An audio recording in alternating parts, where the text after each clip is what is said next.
This is a very rare poster, therefore very expensive.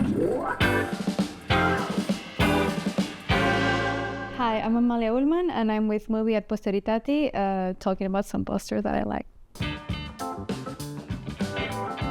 I love this series of films by Whit Stillman. I rewatched this one recently because he was doing the Ivy League tour in the US, and I saw him at the Princeton Garden Theater.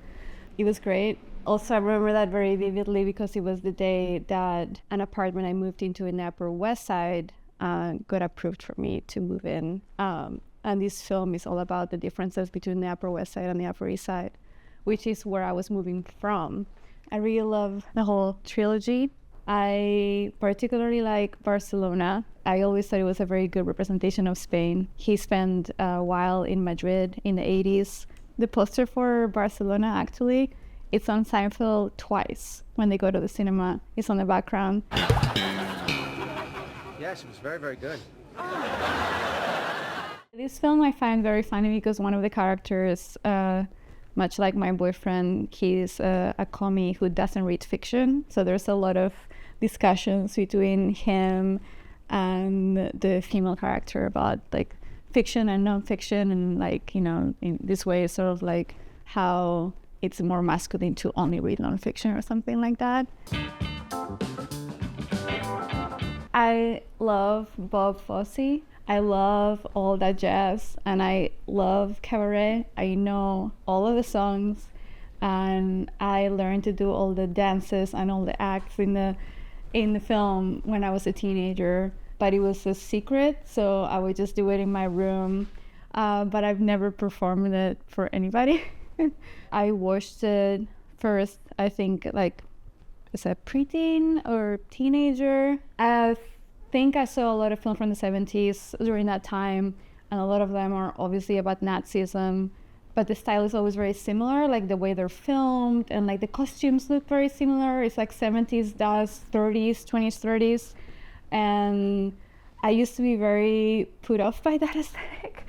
And it's an aesthetic that I've only started appreciating more now. I think I just found it creepy or something. It's like the whole aesthetic in the teen drum and a lot of those films. But yeah, Cabaret, despite the aesthetics, I was so obsessed with the songs that I learned all of them. This is another great New York movie, and this one I'm very attached to because it's pretty much just like Joe Appollonio and I would be Dustin Hoffman, which is Ratso in this film, who's the short brunette with a limp and always sick. I also have a limp and I'm always sick too. And Joe Buck, played by John Boyd, reminds me a lot of Joe Appollonio, like the sexy blonde hunk.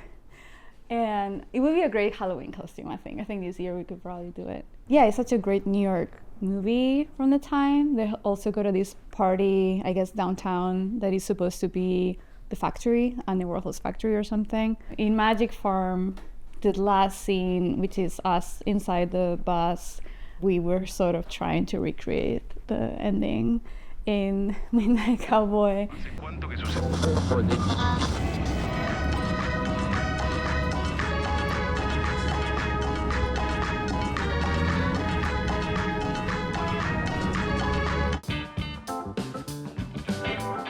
I love this one because it's kind of tacky.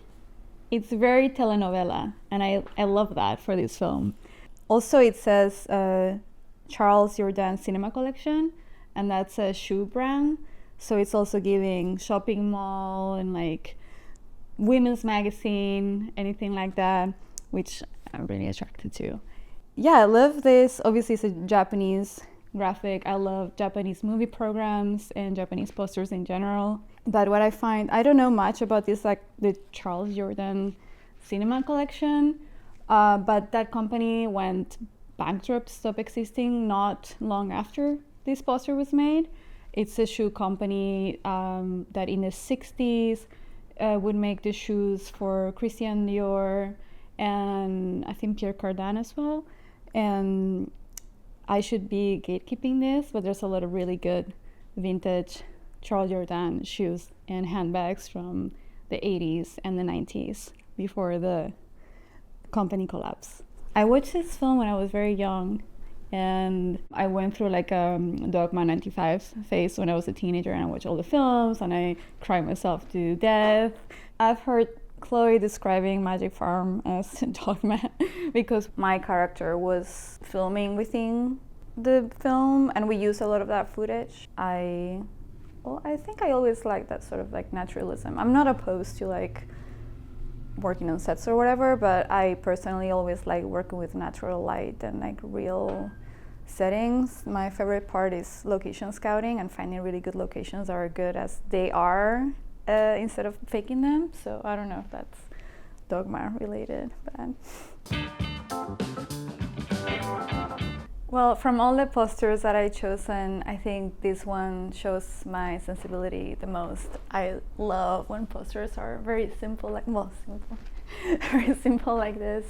And I'm a huge fan of Hal Hartley in general, and I think there's not one single Hal Hartley poster that I do not like. He's a true independent filmmaker, and a lot of things he does himself and like with a very small group of people that he works with over and over again.